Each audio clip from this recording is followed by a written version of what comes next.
जी अस्सलाम वालेकुम। उम्मीद है तमाम भाई खैरियत होंगे। अच्छा, आज कुछ इंपॉर्टेंट रूल मैं आपको प्रेजेंट करने वाला हूं जो कि डायरेक्ट सेलिंग के बेस्ट रूल हैं। अगर आपको ये रूल्स नहीं पता तो मेरे ख्याल से ये इंडस्ट्री हमें छोड़ देनी चाहिए। ये जो 14 रूल हैं, अगर इनके ऊपर आप अमल करके डायरेक्ट सेलिंग में वर्क करते हैं तो आपको कामयाब होने से कोई भी नहीं रोक सकता, यानी कोई भी नहीं रोक सकता। तो देखिए, जिस तरीके से मैंने आपको पहले बताया कि इसमें मेहनत करना इंपॉर्टेंट नहीं, मेहनत सही तरीके से करना इंपॉर्टेंट है। तो मैं अपनी टीम को हमेशा यही कहता हूँ, डायरेक्शन हमारी सीधी होनी चाहिए। तो जाहिर सी बात है, मेरी टीम भी पूछती है डायरेक्शन कैसे सीधी हो। तो आज मैं आपके लिए एक स्पेशल 14 रूल्स लाया हूँ जिसके अंदर आपको पता चल जाएगा हम अपनी डायरेक्शन कैसे सीधी कर सकते हैं।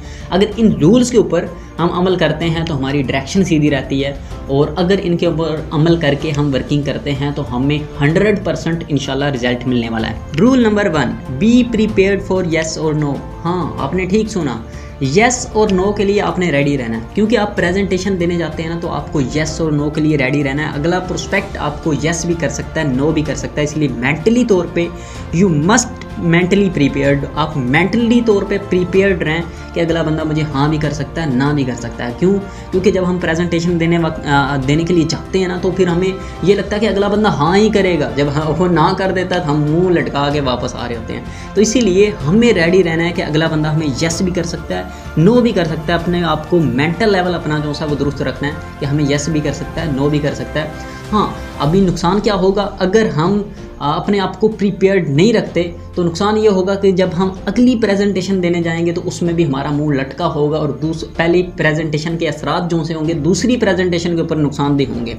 तो इसीलिए आफ्टर शोइंग द प्लान हमें बहुत ज़्यादा नुकसान हो सकते हैं। तो इसीलिए मेंटली तौर पे आपने प्रीपेयर्ड रहना है कि अगर मैंने एक पॉजिटिव से मिलना है तो 2 नेगेटिव से मिलना पड़ेगा। अगर एक पॉजिटिव से मिलना है तो 10 नेगेटिव से मिलना पड़ेगा। इसीलिए अपने आप को मेंटली तौर पे प्रीपेयर्ड रखना है। अगर कोई यस कर देता है तो आपने मोटिवेट हो जाना है, अगर नो कर देता तो फिर भी मोटिवेट हो जाना है। हाँ, किसी की यस से इतना खुश नहीं हो जाना तो अगली बार आपको ना ही ना होने लग पड़े तो आप उससे भी डिमोटिवेट हो जाएं। इसलिए ये रूल बहुत ज़्यादा ज़रूरी है कि आप जब भी प्रेजेंटेशन देने जाएं, जब भी प्लान दिखाने जाएं, मेंटली तौर पे अपने आप को प्रीपेयर्ड रखें। अगला बंदा मुझे यस भी कर सकता है, नो भी कर सकता है। और एक और बात बताता चलूँ, लॉ ऑफ एवरेज हर जगह होती है। जैसे कि एक दुकान के ऊपर जाते हैं, क्या सब ही सामान खरीद लेते हैं? अगर कपड़े की दुकान के ऊपर आप जाते हैं, क्या ज़रूरी है कि आपने कपड़े खरीदने ही खरीदने हैं?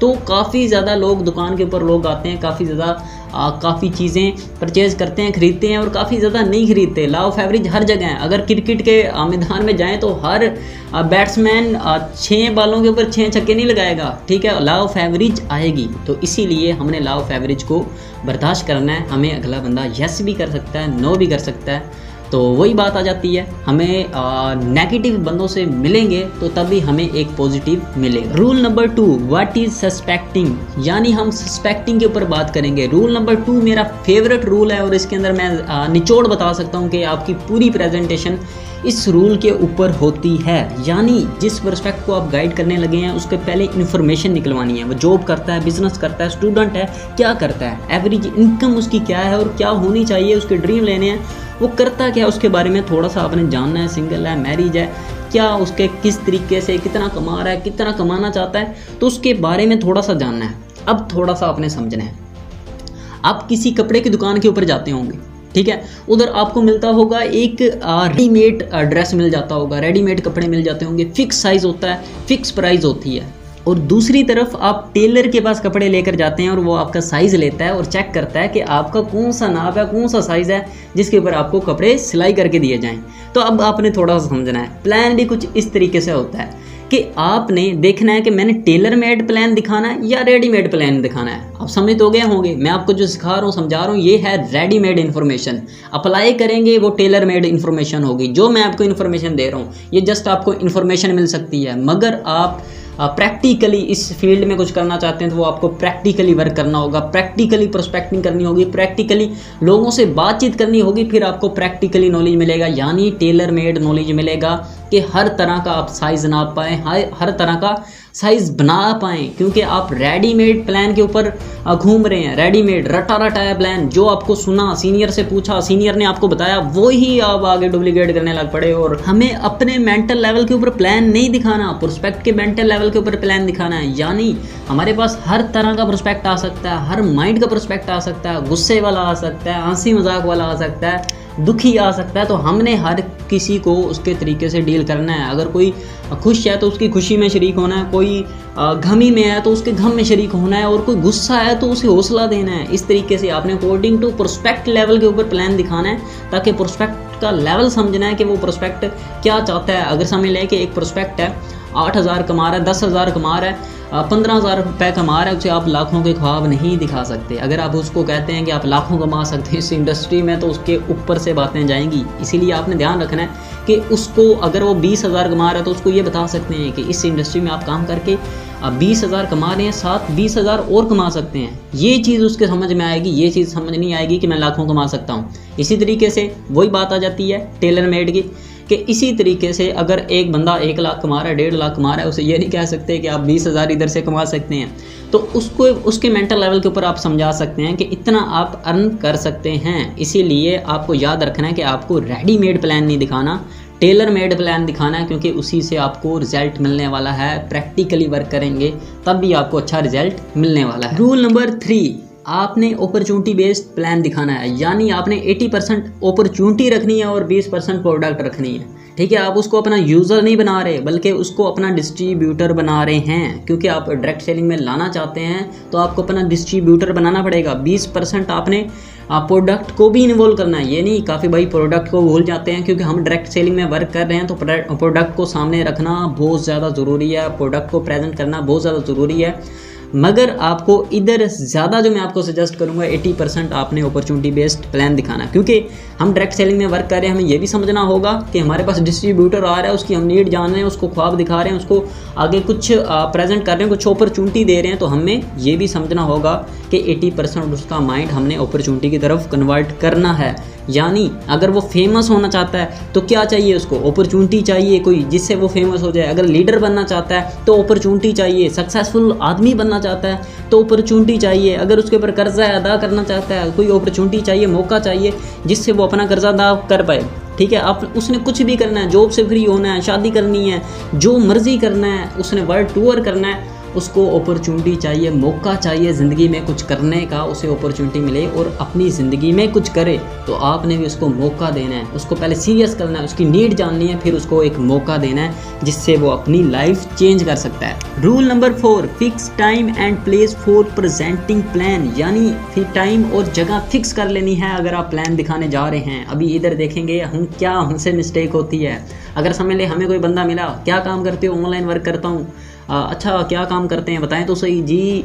ये ऑनलाइन वर्क है, ये इस तरीके से कंपनी है, ये है वो। उधर ही बैठ के हम प्रेजेंट करने लग पड़ते हैं। सबसे बड़ी हमारी मिस्टेक है कि हम उधर ही प्रेजेंट करने लग पड़ते हैं। इधर हमने थोड़ा सा फोकस करना है। बहुत बड़ी मिस्टेक कर रहे हैं कि अगर हमें जो जहाँ मिलता है वो थोड़ा सा पूछता है, हाँ थोड़ा सा बता दो सही, ये वो आगे पीछे, तो उसे हम पूरा प्रेजेंट कर देते हैं। प्लान पूरा दिखा दिया, वो चुप करके सुनता रहा, फिर बताया, वो कहता है ठीक है भाई आप करते रहो, अल्लाह पाक आपको कामयाब करे। तो आपने करना है जी आप जब वो कामयाब होगे तो मुझे बता देना, ये वो नहीं, इस तरीके से नहीं करना। आपने टाइम और जगह फिक्स करना, सिर्फ वैल्यू देनी है, सिर्फ इन्विटेशन देनी है कि इससे मैं क्या काम कर रहा हूँ और उससे मैं क्या अचीव कर सकता हूँ। ठीक है, और कौन लोग ये कर सकते हैं, आपने जस्ट उसको इनविटेशन देनी है। टाइम और जगह पहले फिक्स करनी है ताकि आप उसको अच्छे से उधर समझा पाएँ। अगर आप टाइम और जगह फिक्स नहीं करते तो आपकी प्रेजेंटेशन बहुत ज़्यादा बेकार हो सकती है। अब आपको थोड़ा सा बताता हूँ टाइम और जगह कैसे फिक्स करना है। अगर हम ऑफलाइन प्रेजेंट करने जा रहे हैं तो टाइम और जगह हमने फिक्स करना है कि इस टाइम हम मिलेंगे, इस तरीके से हम बात करेंगे। अगर ऑफलाइन प्रेजेंटेशन दिखा रहे हैं तो आपने उधर टाइम और जगह फिक्स कर लेना है। मगर ऑनलाइन हमने किस तरीके से फिक्स करना है, क्योंकि ज़्यादातर हमारा काम होता है ऑनलाइन। ठीक है, अगर फेसबुक से आते हैं हमारे पास मेंबर, इंस्टाग्राम से आते हैं और मज़ीद सोशल मीडिया से आते हैं हमारे पास प्रोस्पेक्ट। तो हमारे से ये मिस्टेक होती है ऑनलाइन। आप इस बात से इत्तेफाक करेंगे, आपके पास वॉइस मैसेज आता है, फिर आप उसे वॉइस मैसेज करते हैं। ठीक है, फिर वो सुबह के वक्त आपको वॉइस मैसेज करेगा, फिर रात को आप करोगे, प्रेजेंटेशन हो रही है। भाई कोई फ़ायदा नहीं इस तरीके से प्रेजेंटेशन देने का। इसीलिए अपना टाइम फिक्स आप बात करेंगे ताकि आपका टाइम वेस्ट भी ना हो, मेरा टाइम भी वेस्ट ना हो। इसीलिए ऑनलाइन जिसको भी गाइड करते हैं, ये नहीं कि आप मैसेज के ऊपर डील करने लग पड़ें, वॉइस मैसेज के अंदर डील करने लग पड़ें। टाइम फिक्स करें, कॉल के ऊपर प्रेजेंटेशन दें। अभी तक आप मैसेजेस के थ्रू प्लान दिखा रहे हैं तो आपको ये इंडस्ट्री छोड़ देनी चाहिए, क्योंकि आपको कॉल के ऊपर प्लान दिखाना है। कॉल से ही आपकी स्किल बढ़ने वाली है। रूल नंबर 5, क्रिएट इफेक्टिवनेस, यानी इफेक्टिवली प्लान कैसे दिखाएं, ऐसा प्लान कैसे दिखाएं कि एक अच्छा इफेक्ट पड़े प्रोस्पेक्ट के ऊपर। अभी आपने थोड़ा सा समझना है कि हमने इन्फॉर्मेशन वाला प्लान नहीं दिखाना। एक होता है इन्फॉर्मेशन होती है जस्ट, और एक होता है इनर्जेटिक इन्फॉर्मेशन होती है। तो हमने इन्फॉर्मेशन में कभी भी प्लान नहीं दिखाना, इनर्जेटिक इन्फॉर्मेशन में प्लान दिखाना है। यानी हमारा बिलीव नज़र आ रहा हो, ऐसा ना हो कि हम उसको गाइड कर रहे हैं, उसको एक्सप्लेन कर रहे हैं और बता रहे हैं कि जी हमारी कंपनी है, ये वो आगे पीछे। तो इसीलिए थोड़ा सा आपने ध्यान रखना है कि आपका बिलीव नज़र आ रहा हो कि यार आप कंपनी के साथ कितना सीरियस हैं। वो आपका माइंड देखेगा, क्योंकि आपको 4-5 मिनट के अंदर ही प्रोस्पेक्ट जान लेता है कि यार अगला बंदा जो मेरे सामने आया है तो उसका बिलीव कितना है। इसीलिए आपका कंपनी के ऊपर बिलीव होना चाहिए, आपका बिलीव नज़र आना चाहिए। यानी कि हम इस तरीके से कह सकते हैं, अगर हम उसको कहते हैं अगले 20 मिनट में मैं आपको एक ऐसी अपॉर्चुनिटी दिखाने वाला हूं जिससे आपकी ज़िंदगी बदल सकती है। अब इसको आप इस तरीके से बोल सकते हैं, अगले 20 मिनट में मैं आपको एक ऐसी अपॉर्चुनिटी दिखाने वाला हूं जिससे आपकी ज़िंदगी बदल सकती है। वो बंदा कहेगा कि आपकी इसकी पता नहीं अपनी भी बदली होगी या नहीं बदली होगी, मेरी कैसे बदलेगा। तो इसीलिए आपने थोड़ा सा देखना है इफेक्टिवनेस कैसे पैदा करें। जिस तरीके से आप कह सकते हैं मेरे भाई अगले 20 मिनट में मैं आपको एक ऐसी अपॉर्चुनिटी दिखाने वाला हूं जिससे आपकी ज़िंदगी बदल सकती है। मतलब इधर आपकी इफेक्टिवनेस नज़र आई, ठीक है, आपका कॉन्फिडेंस नज़र आया। कॉन्फिडेंस बिलीव आपका नज़र आना चाहिए कि अगला बंदा सीरियस ले आपकी बातों को, अगला बंदा मुझे कुछ प्रेजेंट कर रहा है। तो इसीलिए आपने ध्यान रखना है, इन्फॉर्मेशन पास नहीं करनी, एनर्जेटिक इन्फॉर्मेशन पास करनी है। Rule number 6, clear all the objection in the beginning, यानी आप शुरू में ही सारे ऑब्जेक्शन ख़त्म कर दें। जो आपके पास ऑब्जेक्शन आते हैं ना, पैसे नहीं है, सोच कर बताऊंगा, इस तरीके से जितने भी ऑब्जेक्शन आते हैं उनको आप स्टार्ट में ही ख़त्म कर सकते हैं। आपके ऊपर डिपेंड होता है कि आप किस तरीके से ख़त्म करें।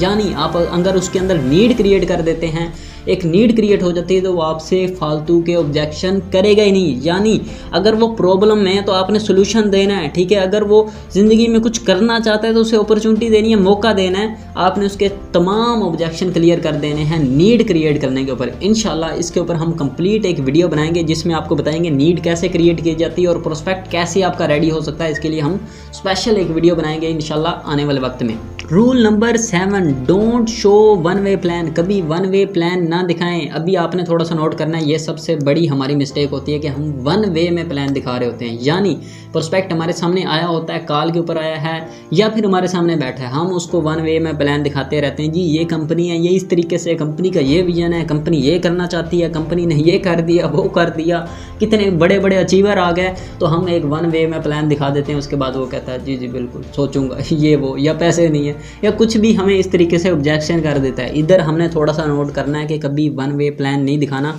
यानी कन्वर्सेशन करनी है, उसके साथ बातचीत करनी है। जब प्लान दिखा रहे हैं तो इसमें आपने ये याद रखना है कि उसके साथ कन्वर्सेशन करते रहना है, बात करते रहना है, यस और नो, उससे रिप्लाई लेते रहना है, उससे साथ साथ कह सकते हैं ऐसा ही है, आपको क्या लगता है। तो इस तरीके से आपने कुछ टूल्स यूज़ करने हैं जिससे वो आपके साथ कन्वर्सेशन करता रहे। Don't hurt ego of your prospect, यानी अपने प्रोस्पेक्ट की कभी भी ईगो हर्ट ना करें। जैसा कि हम कहने लग पड़ते हैं कि ये देखो आप फजूल का पढ़ रहे हो, ठीक है, स्टडी ये वो, स्टडी से नेगेटिव करते हैं, कभी हम जॉब से नेगेटिव करते हैं, उसके प्रोफेशन से उसे नेगेटिव करते हैं जो काम कर रहा है। तो इसीलिए आपने याद रखना है कभी उसकी ईगो हर्ट नहीं कर रही, जो वो काम कर रहा है उसे अप्रिशिएट करना है, अप्रिशिएट करके आपने बातचीत करनी है। तो ये पॉइंट आपने लाजमी याद रखना है, कभी भी प्रोस्पेक्ट की ईगो हर्ट ना करें। अगर वो जो काम कर रहा है उससे नेगेटिव ना करें और उसकी बात से एग्री करके अपनी बात शुरू करें।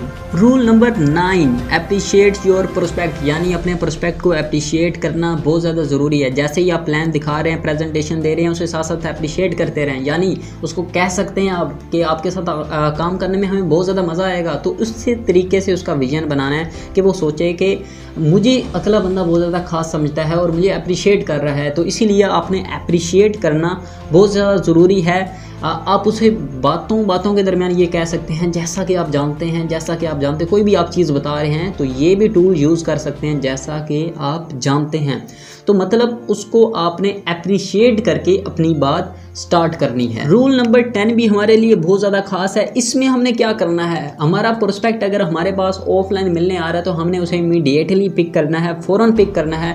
क्योंकि हम अगर उसे फ़ौरन पिक नहीं करते, फ़ौरन हम वर्किंग के हवाले से बातचीत स्टार्ट नहीं करते, उसका विजन क्लियर नहीं करते, तो उसका ध्यान भटक सकता है। हमें 4 से 6 मिनट के अंदर हमें वो पहचानने लग पड़ता है कि अगला बंदा कितना सीरियस है बिज़नेस के साथ। तो इसीलिए हमने वो अपनी शुरू की जो स्टार्टिंग है वो बेस्ट देनी है, ताकि उसको लगे कि अगला बंदा मेरे साथ बिज़नेस के हवाले से कितना सीरियस है और मुझे क्या बताना चाहता है। इधर आपने थोड़ा सा ये समझना है कि अगर वर्किंग के हवाले से बुलाया है तो हमने ज़्यादा वो दुनियादारी की बातें नहीं शुरू कर देनी, क्योंकि काफ़ी ज़्यादा आपको बताते होंगे सीनियर्स कि जी हमने बातचीत स्टार्ट करनी है, पहले आम रूटीन में जैसे करते हैं वो वैसे करनी है। इधर हमने टाइम और जगह फिक्स की थी, इसलिए हमने वर्किंग के हवाले से ही बात करनी है, क्योंकि हमने टाइम और जगह फिक्स किस मकसद के लिए की थी, किस मकसद के लिए आए थे, उसको ये समझाना है कि क्या मकसद है हमारा इधर बैठने का, इधर आने का, और इधर से हम क्या सीखने वाले हैं, क्या करने वाले हैं। इसीलिए उसको फ़ौरन पिक करना है और उसको अपनी स्टार्ट वाली जो प्रेजेंटेशन है बेस्ट देनी है, ताकि वो आपको गौर से सुने, गौर से समझे। रूल नंबर 11 है make your prospect feel comfortable, यानी अपने प्रोस्पेक्ट को कंफर्टेबल आपने फील करवाना है। ठीक है, जैसे ही आप प्लान दिखाने लगते हैं पहले अपना इंट्रोडक्शन दे सकते हैं, फिर उसका इंट्रोडक्शन ले सकते हैं और उसे कंफर्टेबल फील करवाएं। ऐसे लगेगा कुछ अपना है। जिस तरीके से आप अपनों से बात करते हैं इसी तरीके से आपने उससे बात करनी है, कंफर्टेबल फील करे, उसके ऊपर कोई प्रेशर ना पड़े। अगर क्लोजिंग करते हैं तो ये नहीं कि आप उसके ऊपर दबाव डाल रहे हो, उसको कंफर्टेबल फील हो, उसको ये लगे कि अगला बंदा मेरी जेब से कुछ ले के नहीं जा रहा बल्कि मेरी जेब में कुछ लेके आ रहा है। इसलिए हमें कंफर्टेबल फील करवाना लाजमी है। रूल नंबर 12 है लिसन केयरफुली, यानी अपने प्रोस्पेक्ट को केयरफुली सुने, उसे कंप्लीट सुने। जब भी वो बोलता है तो उसे बोलने का मौका दें। अगर वो बोलेगा तब भी तो आप उसको अंदर से समझ पाएंगे, प्रोस्पेक्ट का मेंटल लेवल पहचान पाएंगे, प्रोस्पेक्ट किस मेंटल लेवल का है। उसे ज़्यादा से ज़्यादा बोलने दें, उसकी बात को कंटिन्यू रखने के लिए कुछ टूल यूज़ कर सकते हैं। आप कह सकते हैं जैसा कि, कैसे, तो इस तरीके से आपने उसे कंटिन्यू रखना है और उसको केयरफुली सुनना है। अगर आप उसे सुनेंगे तब भी तो आपको पता चलेगा प्रोस्पेक्ट किस मेंटल लेवल का है और इसे किस तरीके से समझाना है। जो कि हमने कहा था अकॉर्डिंग टू प्रोस्पेक्ट लेवल समझाना है, यानी टेलर मेड प्लान हमने दिखाना है। तो हमें तब भी तो पता चलेगा जब प्रोस्पेक्ट बोलेगा, उसे बोलने का मौका देंगे। इसीलिए हमने उसे केयरफुली सुनना है ताकि उसको हम पहचान पाएँ। रूल नंबर 13 है एग्री विद योर प्रोस्पेक्ट, यानी अपने प्रोस्पेक्ट को एग्री करना बहुत ज़्यादा ज़रूरी है। इस पॉइंट के ऊपर आपने नोट करना है, बहुत ज़्यादा स्पेशल पॉइंट है। अपने प्रोस्पेक्ट को आपने एग्री करना है। अगर आप अपने प्रोस्पेक्ट को एग्री नहीं करते, आपका प्रोस्पेक्ट कोई बात बताता है, आप कहते हो कोई नहीं ऐसा नहीं होता, तो वो कहेगा फिर ऐसा भी नहीं होता। तो इसीलिए अपने प्रोस्पेक्ट को पहले एग्री करना है। जो भी वो बात करेगा उसको एग्री करके जी बिल्कुल मैं इस बात से इत्तेफाक करता हूँ, एग्री करता हूँ, फिर उसको आपने समझाना है। अगर वो कोई बात गलत भी कह रहा है तो उससे पहले एग्री करना है, जी मैं आपकी बात से एग्री करता हूँ, मगर हमें इधर भी देखना होगा, ये भी समझना होगा। तो पहले उसे एग्री करना है, फिर हमने अपनी बात स्टार्ट करनी है। ये पॉइंट बहुत ज़्यादा ज़रूरी है। वही बात आ जाती है, अगर हम उसको कहते हैं कि ऐसा नहीं होता तो फिर वो हमें क्या कहेगा, ऐसा भी नहीं होता। तो इस तरीके से बहस हो सकती है प्रोस्पेक्ट के साथ। तो इसीलिए उससे एग्री करके जो भी कह रहा है, जो भी ऑब्जेक्शन कर रहा है, कोई आपको डिफ़िकल्ट ऑब्जेक्शन भी कर रहा है तो आपने उससे पहले एग्री करना है, फिर अपनी बात स्टार्ट करनी है। अब आ जाता है रूल नंबर 14, जो सब रूल्स का निचोड़ है, यानी शो प्लान डेली। ये रूल एक ऐसा रूल है अगर इसके ऊपर अप्लाई नहीं होता तो हमारे पिछले तमाम रूल बेकार जाते हैं। क्योंकि हम अगर डेली प्लान नहीं दिखाएंगे तो हमारी स्किल डाउन पड़ जाएगी। डेली हम लोगों से नहीं मिलेंगे, डेली लोगों को कॉल नहीं करेंगे, डेली हम ऑनलाइन प्रोस्पेक्टिंग नहीं करेंगे, डेली हम ऑफलाइन प्रोस्पेक्टिंग नहीं करेंगे, तो हमारी स्किल बेकार जा सकती है। डेली प्लान दिखाना ज़रूरी है। ये सब पॉइंट्स का निचोड़ है। आखिरी पॉइंट, अगर आप इस पॉइंट के ऊपर अमल करते हैं तो तब ही अगले पॉइंट्स के ऊपर आपको रिजल्ट मिल सकता है। अगर आप इस पॉइंट के ऊपर 14 रूल के ऊपर काम नहीं कर रहे तो आपके सारे पॉइंट्स भी बेकार जा सकते हैं। इसीलिए आपने ये याद रखना है, अपनी स्किल को बरकरार रखने के लिए, अपने आप को मजबूत रखने के लिए 14 रूल के ऊपर आपने लाजमी अमल करना है। वो क्या रूल है कि हमने डेली प्लान दिखाना है। अगर डेली प्लान नहीं दिखा रहे तो हमारी स्किल डाउन पड़ सकती है। तो उम्मीद है तमाम रूल्स आपको समझ आए होंगे। अगर इन रूल्स के ऊपर अमल करते हैं आप ईमानदारी से तो आपको बहुत अच्छा रिजल्ट मिलने लगा है। मुझे नहीं पता कि पहले आपको कैसे आप किस तरीके से वर्किंग कर रहे थे, मगर अभी मुझे पता होना चाहिए कि आपने किस तरीके से वर्किंग करनी है और अपने आप को कितना मजबूत करना है। उम्मीद है इन रूल्स के ऊपर आप अमल करके एक धमाका मचा देंगे और इन रूल्स के ऊपर आपने 100% अमल करना है और रिजल्ट के ऊपर फोकस करना है। अगर आज की हमारी वीडियो आपको पसंद आई है तो सबसे पहले हमारे चैनल को सब्सक्राइब कर लें और हमारी वीडियो को कर दें लाइक और कमेंट सेक्शन में बता दें अपना फीडबैक में आज की मीटिंग से आपको क्या कुछ सीखने को मिला, ताकि आने वाले वक्त में ऐसी इन्फॉर्मेटिव वीडियो हम आपके लिए लाते रहें।